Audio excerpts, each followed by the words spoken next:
Gurur Brahma, Gurur Vishnu, Gurur Devo Maheshwaraha, Guru Sakshat Parabrahma, Tasmai Shri Gurave Namaha, Tasmai Shri Gurave Namaha.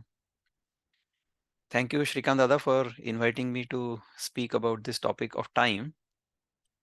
Thank you, all of my elder brothers, elder sisters, younger brothers, younger sisters, all of whom have spared their time on this Sunday afternoon or Sunday evening in America, and who has got up very early in the morning in Bharat. Thanks to all of you. What is time? What is time? You see, we all have a sort of common experience of time. There is a common experience of time, which is what we use in terms of all of our mathematics, calculations, dynamics, things like that, right? But then each one of us will experience time differently. In fact, within our experience, we will experience time differently depending upon the state in which our mind is. So if we are happy, then time seems to simply fly. If we are not happy, then time जाता जात नाही म्हणतात ना मराठीत. So it will not go. I mean, it will feel like even 5 minutes will feel like a long, long time. If I'm boring you to death, you will look at the watch. When is he going to finish? If you are enjoying the talk, Are, how come this is done already? So when we are happy, it seems the time moves faster. And when we are not very happy, time seems to go very slowly. When there is no mind, time doesn't go anywhere at all. And this experience each one of us has every night. When we go to sleep, if we are lucky enough, fall asleep very quickly, sleep very well. When we wake up at some point, the first thing we do usually is to look at the watch. And then we realize, oh, this is what the time is right now. And then we decide whether I'm going to get up from the bed or not. Correct? This is what we all do. Most of us do. But how many of you can tell me if they've ever been able to tell how many hours they have slept without having to look at the watch? Can anybody do that? None of us can do it. Why? Because during deep sleep, we have no experience of time because there is no mind. The mind shuts off when we go to sleep. What does this tell us? This tells us that time is a product of the mind. So if our mind is happy, then time flies. If our mind is not happy, then time crawls. And when there is no mind, there is no time. This is very crucial and fundamental. If we understand this, then we will know how to deal with time. Now, if we want to have a good time, see, the trouble is, I told you this equation, right? If we are happy, then time will simply fly away. Correct? Now, most of us, many of us, I would say, if we are asked, how long would you like to live? And we would say we would like to live forever, or we would like to live for a long time. But if we are very happy, then that long life will seem like having passed in a flash. Then what? Then will you be still happy? I mean, you will live for 100 years, but you will have the feeling that I have lived for only 50 years because you have been very happy. And then, as I just told you, if you are happy, then time flies. Is that going to be a good outcome? I don't know. You see, time is actually a product of memory. And I'll tell you how that time works and how you will yourself realize this. I'll give you another example. And this is pure mathematics. Let's say the child is celebrating its first birthday. Okay, 1 year old. The 1 year old child has 1 year's worth of experience. Okay, that child grows up to be 2 year old now. that second year of that child's life is equal to 100% of his previous life. Got it? The child celebrating its second year, that second year is equal to 100% of the life lived before that 1 year. Got it? Second year. In the third year, that chunk, that time duration is equal to, guess what? Only 50% of the previous life lived. So the child has lived for 2 years. Now he lives for one more year. So that one extra year, the third year, is only 50% of the previous life. Now let's come to the fourth year. In the fourth year, that life, it seems like only one third of the total life we have lived in the past. In the fifth year, it seems like one fourth. In the sixth year, it feels like one fifth. And by the time you reach 50, you stop counting.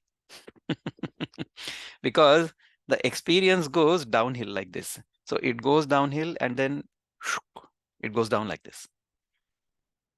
Where has this last year gone? Just imagine 2023 just disappeared like this in our experience, right? And then almost 4 months from 2024 have also gone away. Where did this time go? Where did this time go? It went faster because we compared this window of time with all the total previous experience we've had.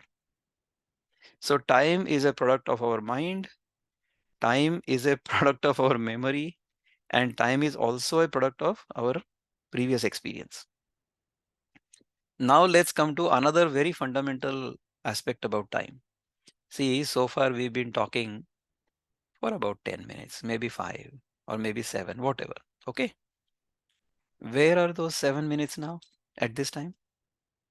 Right now, as I speak, everything I have spoken in the past 7 to 10 minutes has disappeared. Where has it disappeared? It has only disappeared in our memory, or it is lodged in our memory only if you have been paying attention. If you have not been paying attention, then those 7 or 10 minutes worth of whatever words you've heard, all gone. They don't exist anymore. Even if they do exist, they exist as a memory. Okay. Now, imagine you had a dream last night. You may remember it. You won't know how long the dream was. By the way, we don't dream for too long, huh? By the way. Within the dream, there is a different time scale altogether. We will see a lot of things in our dream. They will seem like very long. I mean, there will be a whole episode in our dream. Okay. But that actual duration of that dream is hardly a few seconds. So within a few seconds, we see a lot of things in our dream. If you had that dream last night, any kind of dream, whether a good dream or a bad dream, where is it right now? It's another memory, is it not? Unless you had a memory, you would not have any experience of time. Okay. Now you tell me, how different is memory 1 from memory 2? I tried to explain this to somebody, but they said, no, but these things we have experienced. We know that the dream was a dream. It doesn't exist. Okay, so we don't take the dream seriously. When do we not take the dream seriously? Only when we wake up from that dream. Within the dream is very real, is it not? Within the dream, it feels very, very real. All of us have experienced it. I mean, we've experienced scare, we've experienced increase in our heartbeat, we've experienced sweat because we were so scared. We've also experienced great joy. We've experienced ecstasy in our dreams, have we not? But we knew that it was a dream, or we know it is a dream only when we wake up from the dream. So we have to graduate into a completely different experience to know that that previous experience was not real. Okay. But I told you just now that memory of the waking experience and memory of the dream experience, both are memories. How can they be any different from each other? But when will I know that this dream of the waking experience is a dream? Only when I wake up from this experience. So I have graduated from the dream experience into the waking experience. And when I came into the waking experience, I realized that I was dreaming earlier. Okay. So if I wake up from this dream, if this is indeed a dream, if you don't consider this to be a dream, or if you don't have the suspicion that it might be a dream, then I have no argument with you. If you want to contemplate and if you want to even consider the possibility that this could be dream-like, but when will you know this? You will know this only when you wake up from this dream. No amount of logic, no amount of argument is going to make this waking dream disappear. It's not going to happen.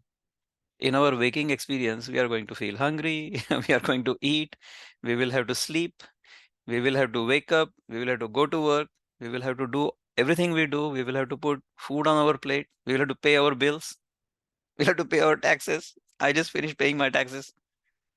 Hmm? So all of these things we will have to do. How can you deny these? We cannot deny these. These things will happen. These things will have to be done. Okay. But if you realize that this is like a dream, then you will not take it as seriously as you don't take your dream seriously. Now you tell me, let's try to wake up from this waking dream. How do we wake up from this waking dream? Let's try to think if there is any other state in which this will seem like a dream. Think. Whenever we leave this body or whenever anybody leaves their body, do they carry anything with them from here? Can I carry any of my possessions from here when I die? Think. So anything that's available for use in this experience is going to remain in this experience. Anything that is available for use in the dream experience is only available in the dream experience. It cannot be transported from one to another. Okay. So if I get a lottery in the dream, when I wake up, am I going to try to search for that lottery ticket and to see if I can get some money from the lottery commission or whatever? No, because I know that that was a dream. In the same manner, whatever possessions I may have right now in this waking experience, all of us are very well fed. All of us are able to pay their bills. All of us have internet. We are much more fortunate than most people in this world. If you put your annual income on the internet, there is a site which says, depending upon what our income level is, you are in what percentile. I can bet you that all of us who are here are in the top 0.5 percentile, which means they are better than 99.5% of the people of the world in terms of money we have. Okay. But then how many of us are able to carry any of this wealth with us when we leave this body? We'll have to leave it here. Correct? So to realize that this is not permanent, it seems to be longer lasting than the dream, of course. The dream lasts only for a short time, a very few seconds. But this waking dream seems to last for a lifetime. Then what after that? What after that? Think. See, to get away from this dream or to realize this is a dream, there is a whole process. There is a whole process. We have to realize who we are. Only then this dream will be proven to be a dream. Otherwise, it will not. So how do we perceive things in our experience? Initially, when we wake up or initially when we come into the world, we perceive things or we feel things through our sense organs. Correct? So when we wake up in the morning, first thing we open our eyes or we hear something, we smell something, we touch something. We don't taste anything yet. Okay? Unless somebody serves a bed tea in your bed for you, then you will taste the tea as well. So what we do is when we wake up, we experience this world in terms of only five sensations. Shabda, Sparsha, Rupa, Rasa, Gandha. Shabda is touch. Shabda is hearing. Sparsha is touch. Rupa is seeing. Rasa is tasting. And Gandha is smelling. All we do is only experience these five sensations at any given time during our waking experience. And to these sensations, we give a name. For example, you are looking at me on your screen, right? All you are experiencing is a shape and some colors within that shape. So, Rupa and Ranga. This you are experiencing through your eyes. You are also experiencing some sounds through your ears. So, these are the two sensations you are having right now.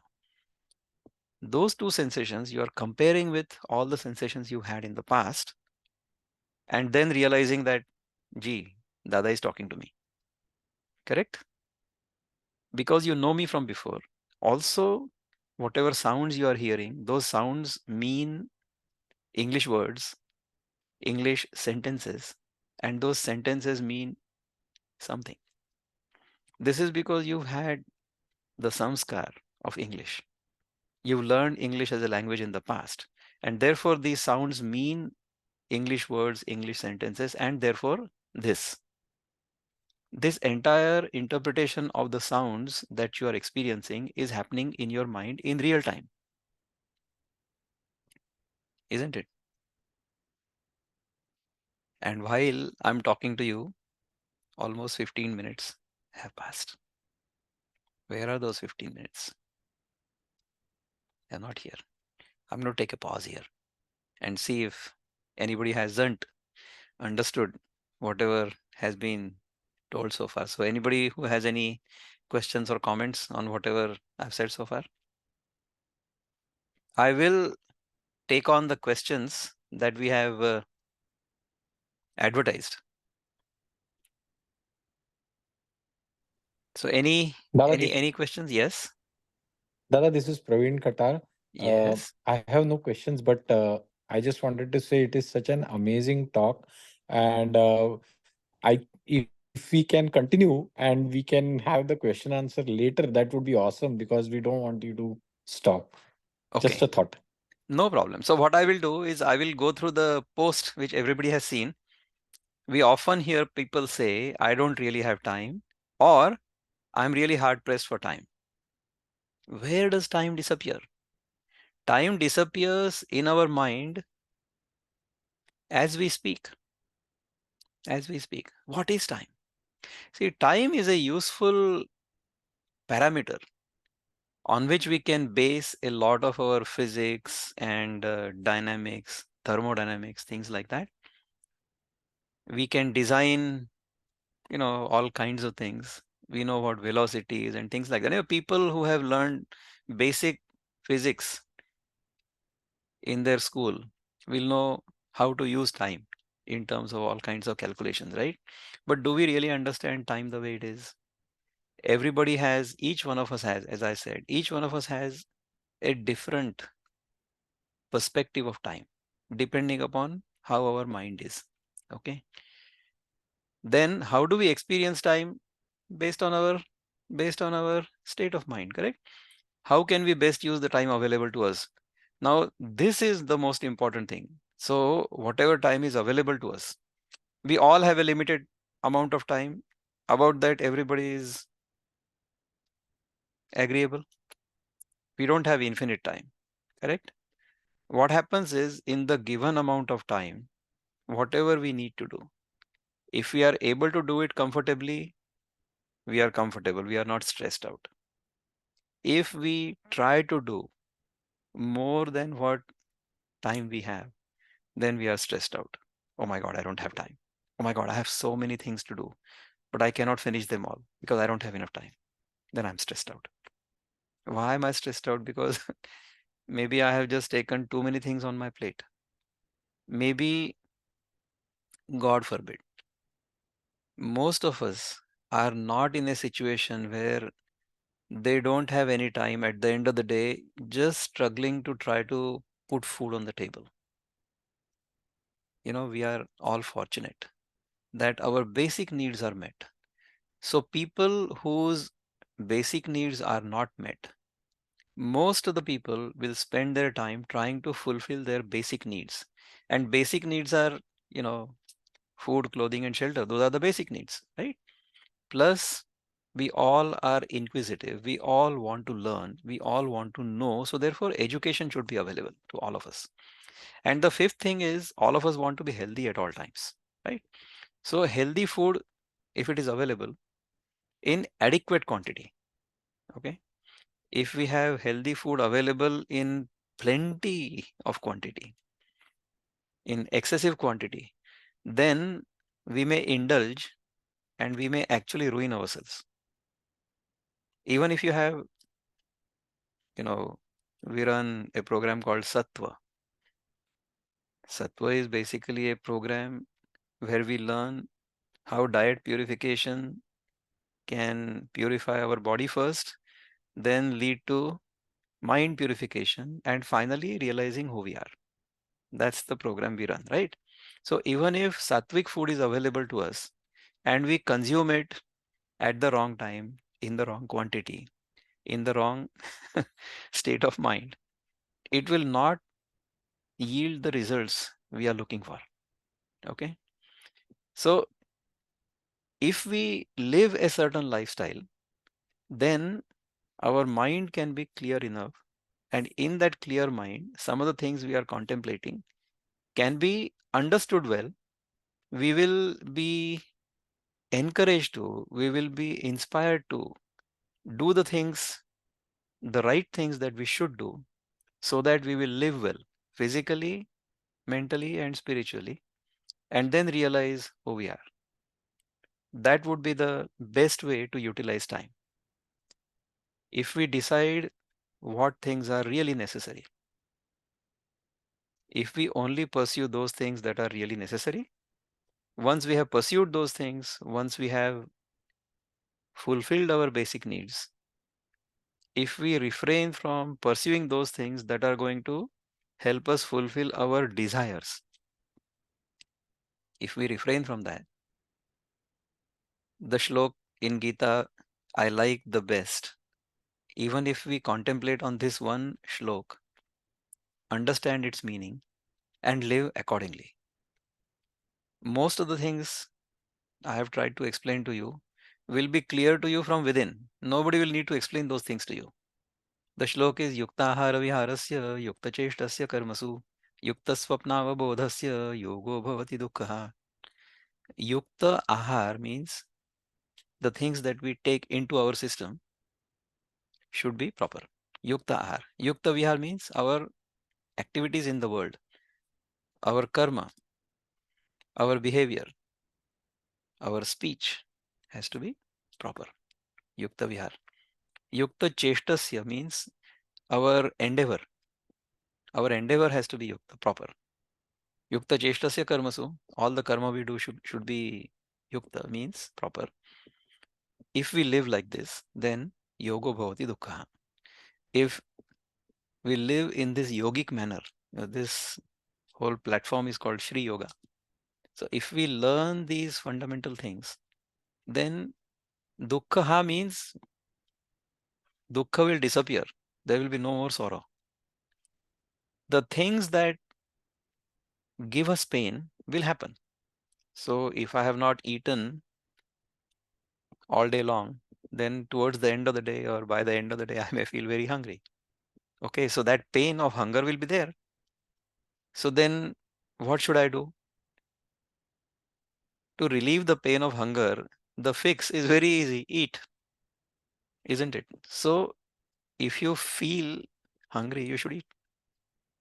If you don't feel hungry, you should not eat. That's the corollary. That is the Yukta Ahar. Yukta Vihar is when I behave in the world, when I do anything in the world, I should do those things, only those things, which I would like other people to, doing to me. So I should do unto others what I would like others to do unto me. So the corollary is I should not do unto others what I would not want others to do unto me. So treat people well because you would like to be treated well. Very simple. Yuktahar yukta vihar. Yukta cheshtasya karmasu. Your effort also should be yukta in the sense, see, I understand my capacity to be, see, if my capacity is to lift 10 kilos of weight, okay, I'm just giving you an example, mathematics. I know I can lift 10 kilos of weight. I lift it confidently without any problem. That is called self confidence. Okay. Now, if I lift anything less than that, it's going to be very easy for me. But I know my capacity is 10, but I claim my capacity is 20 and I start lifting 20 and I sit down. Then that would be ego or arrogance. Right? My grandfather used to give me this example. Vinay, Atmavishwas, and Ahankar. So, if you easily do whatever you claim to do, but don't brag about it, that is Vinay. Vinay means humility. If you lift what you say you can lift, it is called Atmavishwas or self confidence. But if you claim that you can lift 20 and when you try to lift it, you sit down, and that is called Ahankar or arrogance. So, this is what he used to explain to me as. So, in fact, a lot of times, some of my family members will say that, you can do so many things, but people don't know about it. You don't even tell people half the things you can do. I said, if it is required to be told, I'm happy to tell them. So if you are applying for a grant or applying for a project or applying for a job, you will write all the things, the best of the things you can do. But you should be able to back all of those things up with ability, isn't it? If not, then it will be arrogance. That's what unfortunately brings people down. People will make tall claims and they will not be able to fulfill those claims. So the best way is to not claim.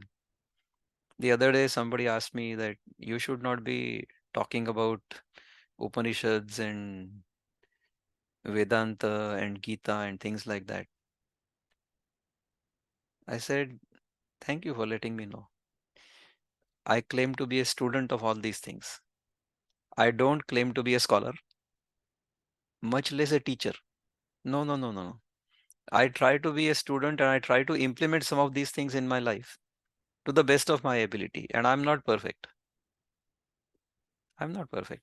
So I'm doing it to the best of my ability and I'm enjoying my experience. And I'm only sharing with you my experience. Out of this, I'm not insisting that you should take all of it. No, you should take only that suits you. You try to do whatever you can. So out of all the fruits of this tree, you pick the lowest hanging fruit. Try to taste it and see if it tastes good to you. If you say that even this I cannot do, then yes, Archana, Archie, तुला काही बोलायचं का? Okay, so No, sorry, I don't know why it became unmute. I'm sorry. okay, no problem. So this is if I live like this, because ultimately, after all this contemplation, all this practice, what do I want to do at the end of the day? Bottom line is I want to be happy and peaceful. That's all I want to do. So if I want to do a lot of things, if I want to build a huge company, if I want to be a billionaire, why do I want to do that? I want to be happy. Now, after having become a billionaire, I want to give away most of my wealth or I want to start an NGO and I want to help other people. Why do I want to do that? Because I want to be happy. Is there anybody here who is pursuing anything to become unhappy deliberately? Not one of us. Nobody. Everybody is always wanting to be happy and peaceful and in a state of equilibrium. That is all we want to do. The trouble is when this whole endeavor, this whole activity, this whole pravrutti is based on something in this phenomenal world, it is not going to last. Because the phenomenal world is subject to change every moment. So, whatever we do in this world is going to change. considering that, knowing that fully well, if we act in the world, if we perform in the world, and expect only what the world is capable of providing, not more than that, then we will be happy. Then we will be content. Then we'll be satisfied. Then we'll be in equilibrium. This equanimity of our mind at all times is the highest experience of human life. If we can achieve that, that would be awesome. Now, how can we achieve that? We can achieve that through many different things, right? So when we are doing things in the beginning, we do things because we want to gain something out of it and we want to be happy ourselves. We want to please ourselves. We want to seek pleasure, or we seek pleasure. We want to experience pleasure. So that is the least of everything that we do. So if I'm hungry, I want to eat, and I want to eat something tasty also. I want to please myself. I want to please my palate, right? So that's the first activity we do. But then we realize that, it's not going to last too long. Then we try to seek something higher. So when we try to seek something higher, we try to do something for others. When we do something for others, then that joy of having done something for others will last slightly longer, right? But then there is an end to it. Whenever I die, then what? I must have made a lot of money, or I would have made a lot of name, fame, fortune. I would have become the king of the country or king of the whole world. Then after that, when I die, then what? So that's not going to last either. The other trouble is, one other point I wanted to make before I finish is when we try to get something more than what we want or what we need. I'm sorry. When we try to get something more than what we need, then it will leave slightly less for others to have what they need. See, we've learned, I'm an environmental scientist, and most of us, general knowledge is that our earth is a limited resource. It's not an unlimited resource. At one point, it may have seemed like an unlimited resource, but it is not. The earth is a limited resource, and many things have reached their limits. So they call it peak something, like, whether we have reached peak oil or not, I don't know. But we have reached peak, I think phosphorus we have reached, peak phosphorus. So whatever supply of phosphorus we can get from this planet, we've almost reached the peak. But phosphorus is an essential nutrient. We all need to have phosphorus. And I did my PhD on phosphorus, so that's why I can say that with some degree of confidence that we've come quite close to it. If not, we have reached it. Then what happens is, to mine more phosphorus from the earth, it takes more effort than it is worth. In the sense, whatever phosphorus we get from the earth, we'll have to purify it before we can use it. So my research during my PhD was based on how we can recover phosphorus, how we can remove phosphorus from water before letting it go into the environment. And now the research or the practice is moving towards how can we recover the little bit of phosphorus that we have in the water before throwing it away, so that that phosphorus can be utilized for something else, as a fertilizer, for example, because we cannot mine phosphorus anymore, or it is much more difficult to mine phosphorus than to recover somehow. See, everything works in terms of economics, right? So if it is cheaper to recover phosphorus from water, I would do that rather than mine, isn't it? Same thing is true with even our household budget. Whatever is the least expensive option, that's what we will choose for the quality that we have decided in the beginning, of course. Correct. So we decide that I want to have a certain quality of a certain thing, and then I will look for what's the best deal or where can I get it for the least amount of money. That's what we do, our own household economic analysis. So the same thing happens at the industrial scale also, isn't it? So we are not unlimited. Now let's just try to understand this from a simple example. If there are 100 mangoes, I love mangoes, and 100 people, okay, each one should have one mango, and then it will be an equitable distribution of the resource. If one of the people wants more than one, then all the rest will get, or somebody will get less than one, is it not? So when we try to consume more than our need from the planet, then we potentially deprive somebody else of being able to pursue that. To live in this manner, where we consciously live at the need level and not deprive anybody else of their pursuit of their own needs. This is called dharma. This is called proper behavior between human beings. Dharma does not mean religion at all. Religion is something totally different. Dharma means something that holds all of us together. If we hold on to that, then we will hold dharma and dharma will hold us. So in Sanskrit they say dharma rakshati rakshitha. So the one who protects the dharma, their protection will be done by the dharma. So if we can live like this, that would be great. Living like this consciously, living like this in awareness is the ultimate experience of human life. I wish and pray all of us are able to live in this awareness at all times and be happy. Thank you. So Praveen and anybody else, if you would like to comment or ask any questions, would be great. Awesome. I hope this was good and understood well and time well spent. What is the best use of our time? The best use of our time is to try to go down deep into what the true source of the eternal source of happiness is and stay there. That is the best use of our time. Oh ho ho, Chandrasekhar Mayani, what is Trikaladarshi? Trikaladarshi, the way the word sounds, is someone who can see. Trikal means Bhutkal, Vartaman Kal, and Bhavishyakal. So past, present, and future. Who is Trikaladarshi? You are that. Tattvamasi. Are you not the one who is able to experience or think of your past?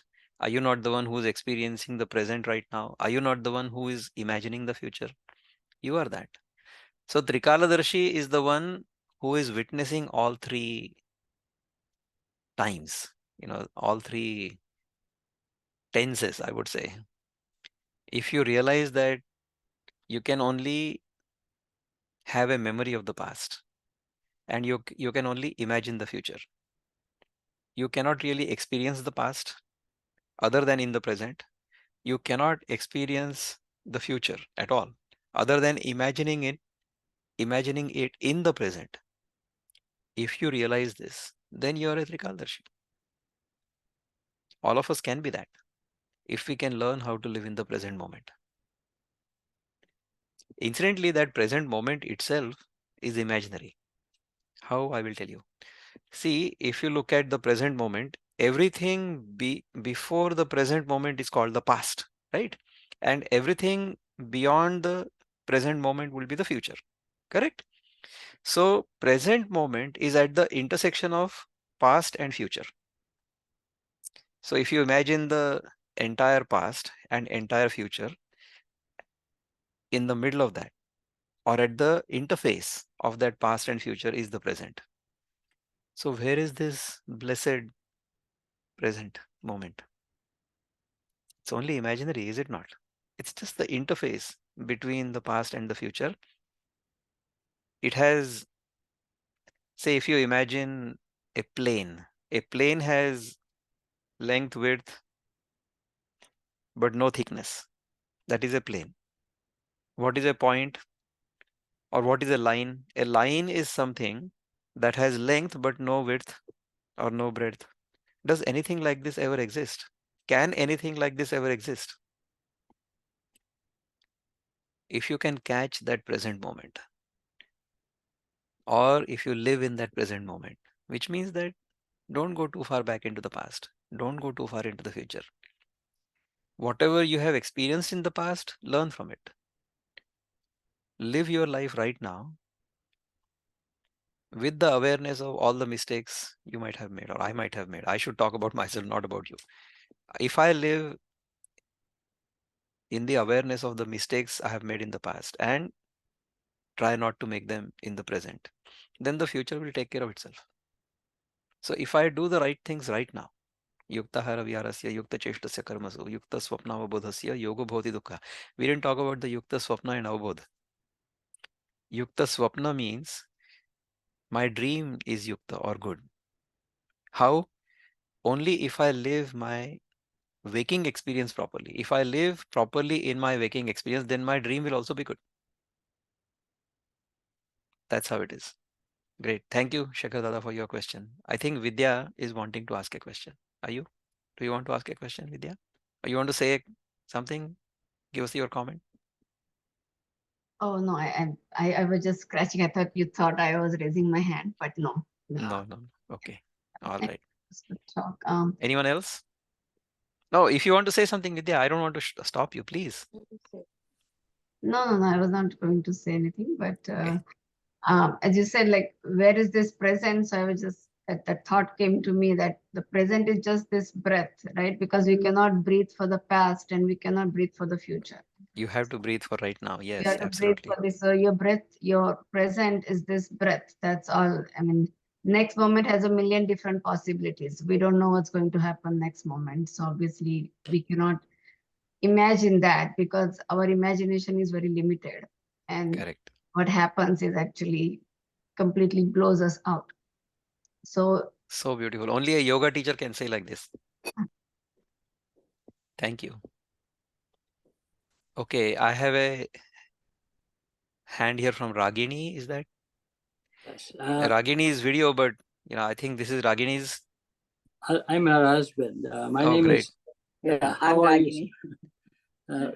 Good Thank you evening. Good so evening. much. Good Yeah, evening, doctor. And it was very nice hearing a lot of things said by you. thank you. And I had a few thoughts of sharing with what you have said. And I Please, think thank you.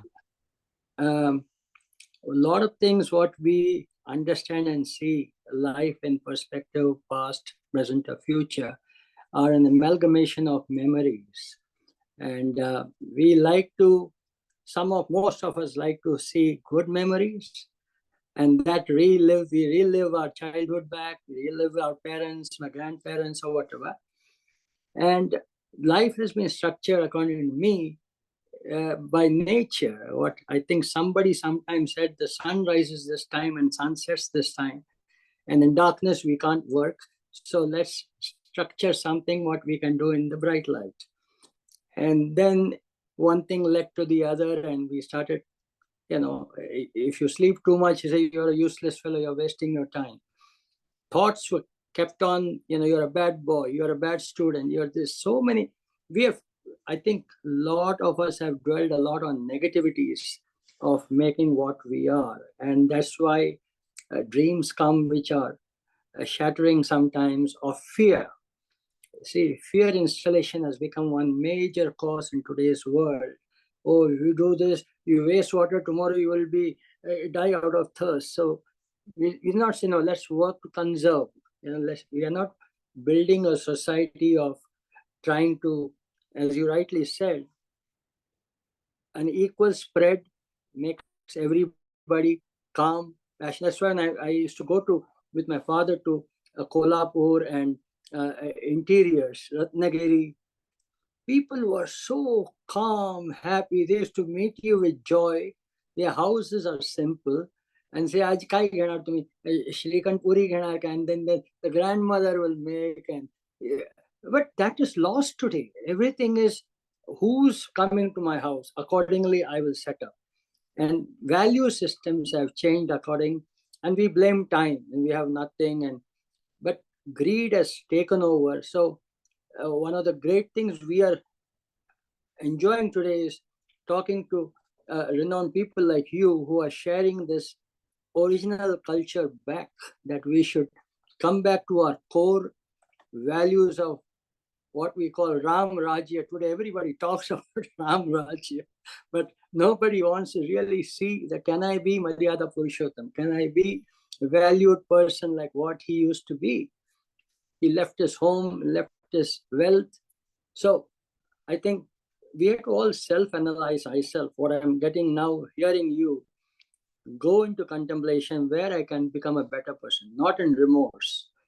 I still have time, is I have no control over that. At least my breath, okay, the prana I'm doing every day now with Guruji. But what I can do today, let me quantify to the maximum benefit of anybody and everybody. Be good from heart. Not to propagate myself. Oh, I did so much. I gave so much to charity, and that is not the dharma. Is what you talk. You should say, well, it's not mine. What am I trying to boast that I'm giving to somebody? And I think we should have more talk with you. And slowly expand our vision. It's very important to get connected with red people like you. Unfortunately, I would love to. I've not been exposed to that much. I don't blame anybody. But context like this and series like this is a big, big benefit for Thank you everybody. so much. That's so Wonderful. nice of you. I mean, this was all great. Are you a part of our WhatsApp group and the Shri Yoga I've just program? got into it thanks to Guruji, and I do the yoga part of it, but I would like to be an active participant in. Okay, so Uh, since you understand Marathi, we a little bit. contemplate. I'm a South We Tamilian. That's okay, but you spoke Marathi just now. So I, we have a Gita contemplation session every Tuesday and Friday, 11 a.m. East Coast time. Okay. So if you can join that, some of the people here join that regularly, and we try to learn the Gita. We try to learn about our own self Mm-hmm. from the Gita. So Gita, all this contemplation, all this study is really like looking at our own selves in the mirror.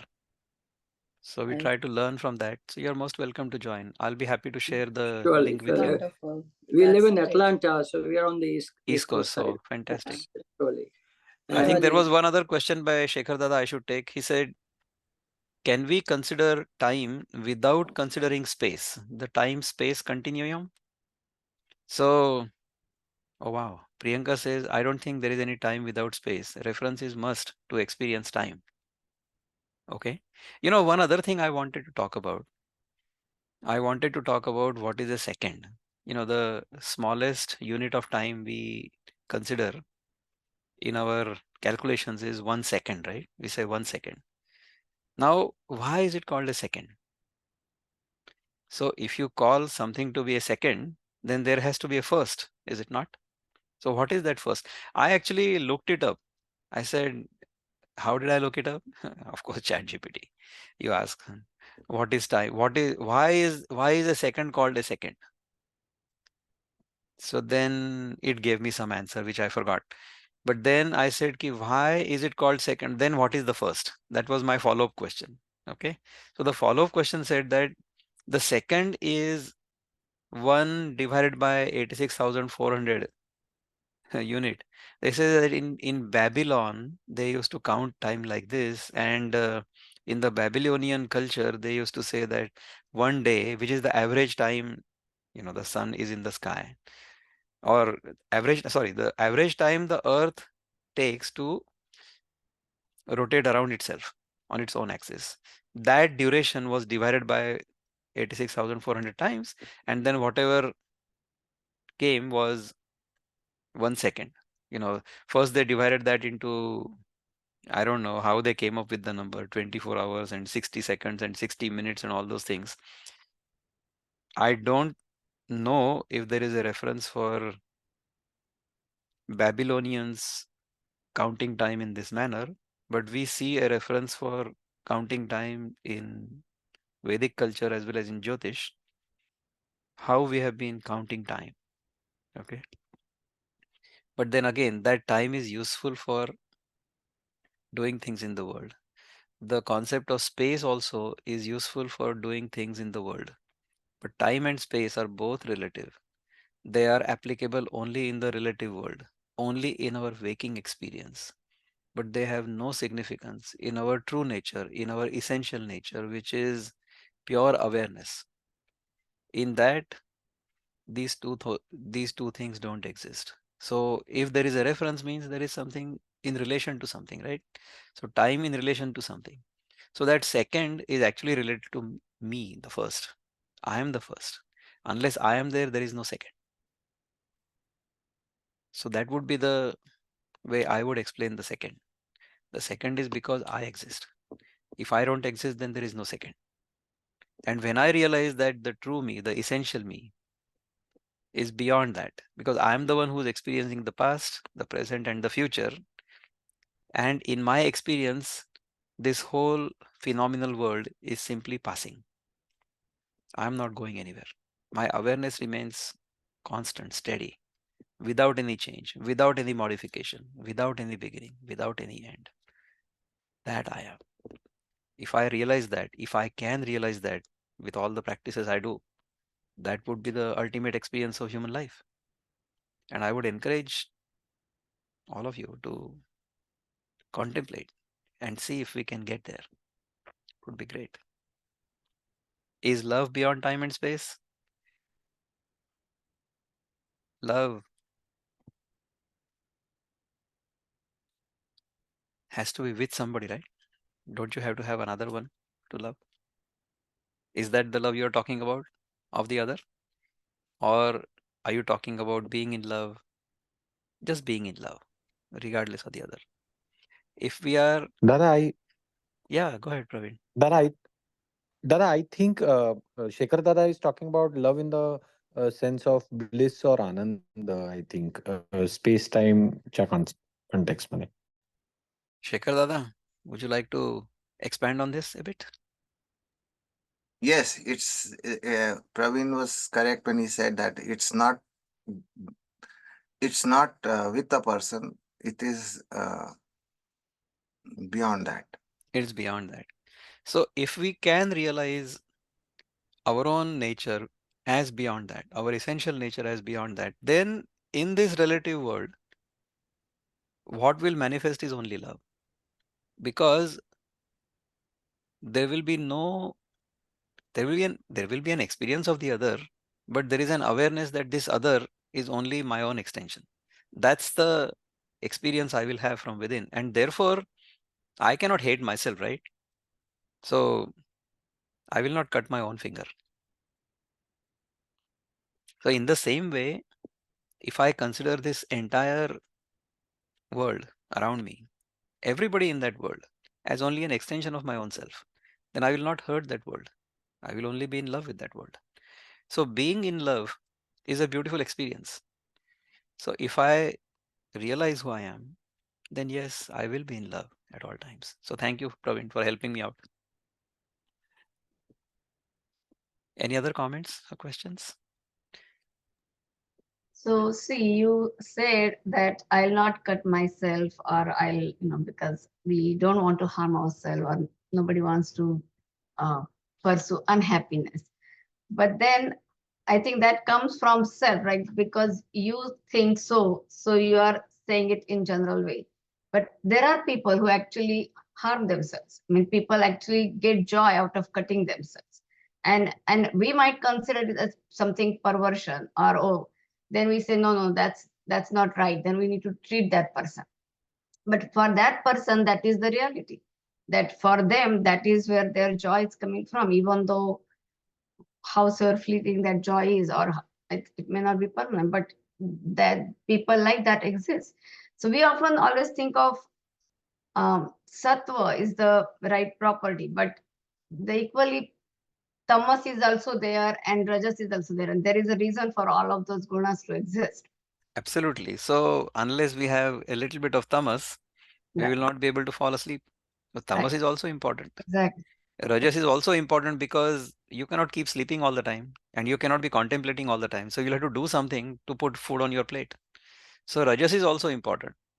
As long as Rajas is motivated by Sattva, Mhm. that Rajas is good. Any rajas that helps us go beyond all three gunas, that rajas is good. Rajas has to be limited or curbed. So we have to limit our rajasic activity in certain bounds. That limit is called dharma. So if we know what the boundaries are of that rajas, that is great. If we can bind our rajas in dharma, in sattva, that will be great. And tamas, use it only to the extent it is necessary. See, the solid food we eat is also, solid. We need our house to be built of solid material that is basically inert material, right? And even when we install the vigraha in a temple, initially until there is prana pratishtha, that whole vigraha is only a stone, is it not? But we put our own pran, our own energy, our own sattva in that vigraha, and then it becomes a deity for us. Then we worship it. So that's how it is. So anyway, these are all, you don't ask me too much theory, okay? If I know something through experience, or if I have done some contemplation on it, and if it has made sense to me, only then I can tell you. If you ask me any and all questions, under the sky, I will not know all the answers. I don't claim to. As I said, I'm only a student. I try to share with you all of my experience. I try to share with you my joy based on whatever little I have read, whatever little I have understood, and whatever little I have tried to practice. That's all I can share. One thing is sure, I have nothing but love in my heart about everybody. Even if you don't like me, even if you want to look down upon me, even if you hate me, it's okay. That hate will hurt you, not me. Okay? I I always tell people, if somebody says, sorry, Dada, I could not do this, I say to them, Dada still loves you. That's what happens. There was one other comment I didn't really read while I was talking. Dada, can we discuss time without taking into account space? We already talked about Priyanka. You cannot do it without is love beyond time and space. That is done. Akshada, well, it is a part of feeling or experience. Time is what we can refer whenever we talk about experience.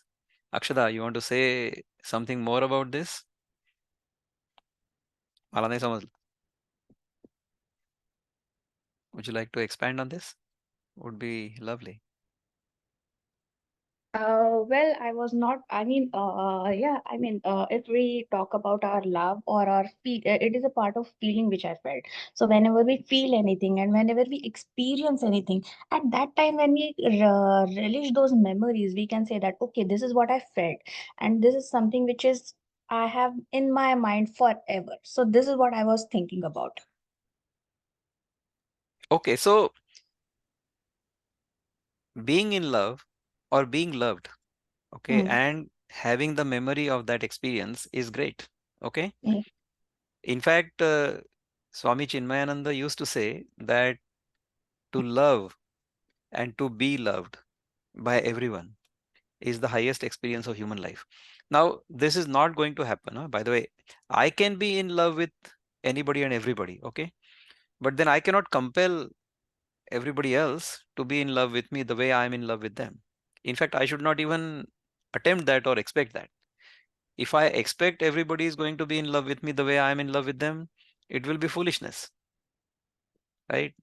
And True. then because of that expectation, I will become unhappy. Oh, I have so much love for you, but you don't have that much love for me. Then, I'm not happy.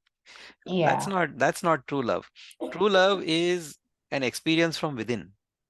So my being in love with you makes me happy, but it should be unconditional. It should not be based on the condition that you should have the same kind of love for me. Not like that. No. I should be in love with you because that is an experience good for me. That's a pleasant experience for me. So being in love is a very pleasant experience. So being in love with everybody without any expectation would be a great experience. See, that is why the one who is in love with the entire humanity is called a saint, is it not? Yeah.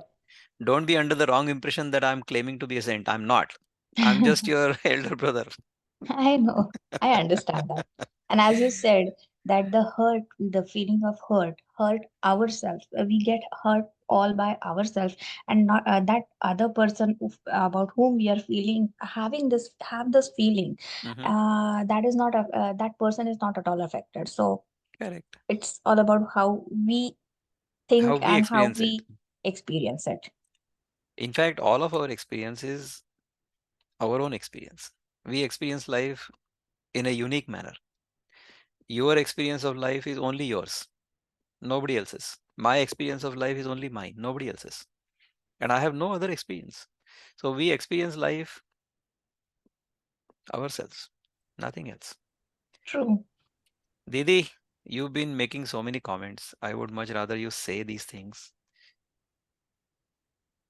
Hard for No, me to read. it's I'm not well yeah, read, that's I'm well heard. I like to hear rather than read. So why don't you say something? no, just I'm saying that see, if I say I'm being in love, means there is a choice. Like I can be anything. Being can be anything. There are multiple choices. And that's why we do the mistake of being depressed or being hateful or whatever it is. But if we consider ourselves, if we know that we are being of love, there is no other choice, and that's why we feel so bad if we create any other choice other than love. So Beautiful, that's more appropriate, I suppose. beautifully said, Sai, beautifully said. And I would just like to add, when we say, uh, you know, uh, when you use the word I, that time that ego comes into the play.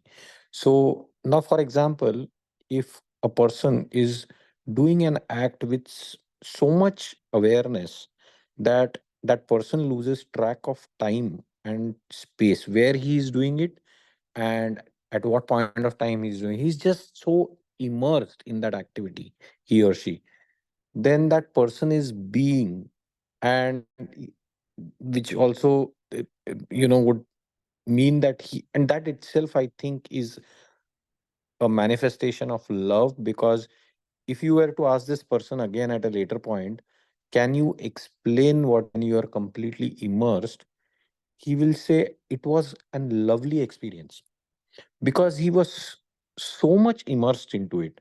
So he was being, he was so aware. And I believe that awareness without the I is really that situation of being oblivious to time and space. Yes. So if we, or if I lose my sense of identity or my sense of separateness or my sense of limitedness, my sense of being a separate self, my being of being separate from you or apart from you, if I lose that or whenever I lose that, whether it happens while I'm doing something, whether it happens while I'm in meditation, or whether I'm in sleep, it will give me that same experience. What happens in sleep is we do experience that bliss, but the experience is in unawareness. We experience it in unawareness. That is what happens. So even though we experience that bliss of our own true self, we are not aware of it because we are asleep. But that lingers on for a while after we wake up. So that's why we know that yes, I have had good sleep. I enjoyed that, right? But how can the waker say that he was asleep? The waker was not asleep. The waker was not even in the deep sleep. There was something else that is saying that I was very blissful during my sleep. So that awareness, that true awareness, that is our true self. So if we can remain in that awareness, that would be great. Awesome. Okay, Shrikant Dada, shall we call it a day? Thank you so much for inviting me once again. It's been a lovely evening. Wonderful, wonderful session. And again, you can post your questions in the Yogic Neuroscience group, and then I'm sure there'll be more discussion in that group. Great. Thank you, everyone. I wish all of you a lovely evening. Be in love, be in the present moment, and always be happy. I'll say a brief prayer before we end. Om Purnamada Purnamidam Purnat Purnamudachyate Purnasya Purnamadaya Purnamevavashishyate. Om Shanti Shanti Shanti. Hari Om. Shri Guru Bhyo Namaha. Hari Om. Namaste.